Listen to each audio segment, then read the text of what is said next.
I'm Eric Stark from the Low Post here with Mark Evans. I was going to say Elko. It's Manheim Township head football coach now. I have to look on the shirt. Right. Did you catch yourself at all, Mark, saying the on wrong occasion? On occasion, Yeah. I have. I try to take my time and think through it and not let my mouth get ahead of my brain. So, Elko, 14 years, and I think you were there as an assistant Yep. before that for at least one year. Okay. 15 years. 15 years.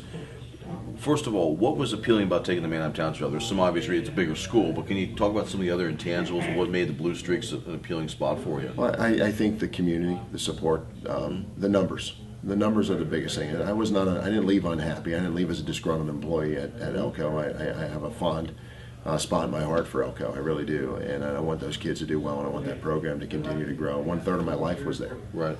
And you know, it's funny how things happen, but change isn't necessarily a bad thing sometimes. It's rejuvenated me. It's enthused. I'm not like I wasn't enthusiastic before, but I mean, it's just a new challenge. You know, especially with 7.5 weeks till we kick it off. You know, getting hired June 11th, and you know, making that transition was quite a challenge. I bet. So, but going back to the Elko thing, it's bittersweet. It was bittersweet to say goodbye. That's for sure. I want to play on the challenge idea. Just talked to Roman Clay, Lancaster Catholic. He talks about the challenge of moving up in sections to Section 1. Same thing for you. You guys used to play Catholic and be in Section 3. Mm-hmm. Section 1 is a bigger challenge too. It's the bigger boys. It's right. And I think you probably enjoy that challenge, don't you? Oh, I love the challenge. As a coach, that was one of my goals as a career, was to get at the highest level. Mm-hmm. Which kind of goes back to your first question. Was, you know, I could have been very happy and retired from Elko and been good to go. But part of goal that I've always had for myself was to get at the highest level, right, and to coach more kids, to coach a bigger team, and I'm at that now, and that's what was appealing. Right. But yes, it's a challenge. But just like Section 3, it's all relevant. When you get into section play, you better bring your A game every section game, no matter who you're playing. Yes, there's a little bit bigger, they're a little bit faster, but you know, it's football. Right. It's football at whatever level you're at. It doesn't matter. You still got to line up and play the game, and the fundamentals are fundamentals. I think a lot of people have seen you were up for the Hempfield job as well, one finalist for that one. And what I think a lot of people, to your credit, Mark, is what you did at Elko. You got a school that was mostly known for soccer, in the postseason for football many times, and I think that's a credit to what you and your staff have been able to do.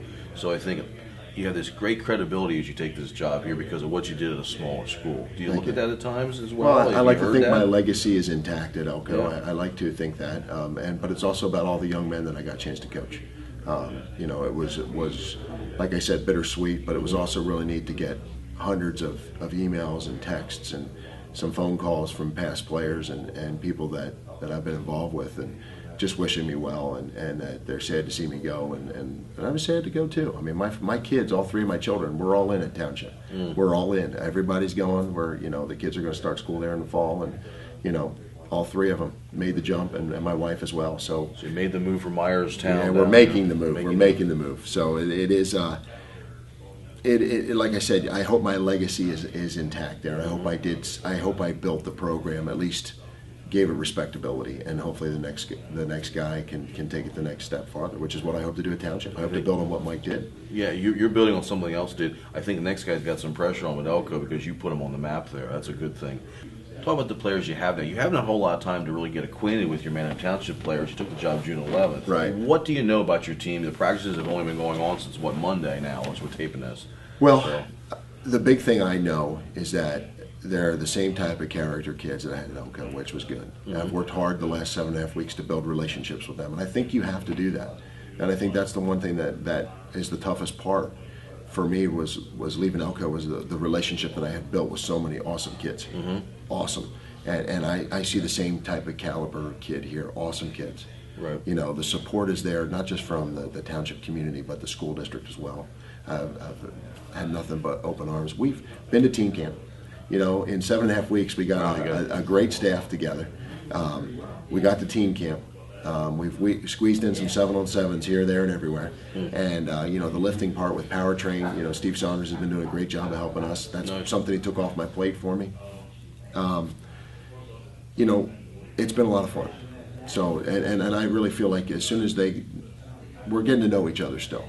So, Offense, same thing you ran at Elko. What are you going to do? Well, offense, the defense? one thing when you talk about the talent, as you just asked me, was, I have the ability now to do a few more things that I've always wanted to do because of the talent level of what I have. And that's not a disrespect to any the Elko kids. There's more numbers. Again, we're in a bigger pond now. Right. So everybody's bigger, faster, and stronger. But it gives me a chance to not have to change and adapt things. I'm going to be able to run things in its truest sense of what I've always wanted to do in some packages. So I'm excited about that. I think there's some great talent there. The line is going to be our big Achilles heel this year. So we've got to we got to get those guys to gel. We have 2 returning guys on both sides of the ball, so they lost a lot of guys to graduation up front. So, I mean, I'm really counting on David Sanchez and Gavin Johnson to really be leaders up front for me. What about the skill position guys? What are you looking at? Your quarterback, running back, receiver? Well, you got Brennan Scott, who's got great experience. He's coming back. He makes great decisions with the football. And him and I are working hard on our relationship. And then to me, that's the same thing. As try to work hard on relationship building with all my guys. Once your coach, always your coach. You can always have a friend for me for life. But you've got Tyler Karpinski, who's an outstanding receiver. But I think he might even be a better defensive back, cover corner. I think he's a kid that's under the radar. That if he wants to play college football, he could do some damage. I really do see him as a kid that could play cover corner, 5'10 and a half, 5'11. I mean, he's size, that's fine. Yeah.